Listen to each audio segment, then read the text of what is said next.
I do want to, for some of our secondary folks here, one of the things that our coaches do really successfully, in my opinion, is when we are working with secondary students on using AI, we do a number of different things.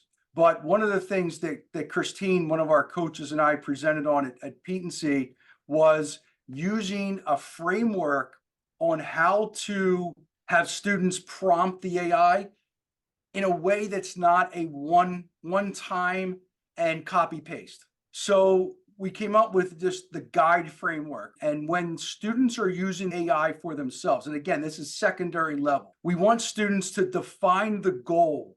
What do they want AI to help them with? In that same prompt, we want students to provide some background information for the AI so the AI understands its task, and to clarify the context. Right? I'm an 11th grade honors social studies student, for example, right?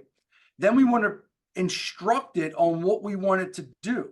Do we want to summarize text? Do we want to provide an outline? But the most important part of this is the last part. It's the evaluate. And so many of the prompts that I have seen out there, but some of the prompts I've seen skip this last step. And that is just copy, paste, and reevaluate things. Like, we want to proactively work with students so they know that evaluation is a part of the process of interacting with the AI. The way Christine, one of our instructional design coaches, she frames this with teachers and students that she works with, and I know some of our other coaches do the same thing, is she makes kids do an interaction of 5 times with the AI before they're even done. They'll put the guide prompt in, they'll get the result, they'll read it, they'll evaluate it, they'll respond to it, they'll get the result, they'll read it, evaluate it, right? So it's an ongoing conversation. We always tell our teachers, at least the ones I work with, it's called ChatGPT for a reason. It's a chat. It's not Google where you put something into it and expect one thing to come out and you're done.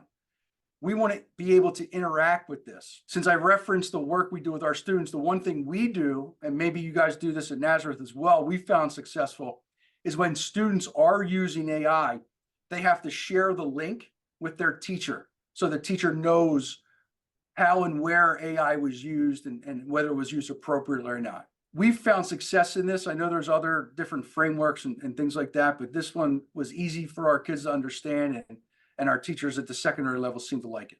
Guide as a framework for an elementary teacher like myself to create a lesson. Like I would go through all those same exact steps. Thank you for watching. If you enjoyed this video, be sure to like, comment, and subscribe. To stay up to date about future Ed Talks and other presentations and workshops, be sure to follow us on social media. Links are in the description. To be part of future Ed Talks, please consider joining our PLC. It's as easy as visiting Edvative.com and signing up for our weekly newsletter. From there, you'll have access to our educator community that shares best practices, brainstorms solutions to common challenges, and is passionate about building upon each other's ideas. You'll also have numerous opportunities for professional growth. From webinars to workshops to networking events, we'll keep you abreast of all the latest trends and give you the skills to implement them effectively. Again, thank you for watching. And remember, the hardest part about change isn't adopting a new mindset, it's letting go of the old one.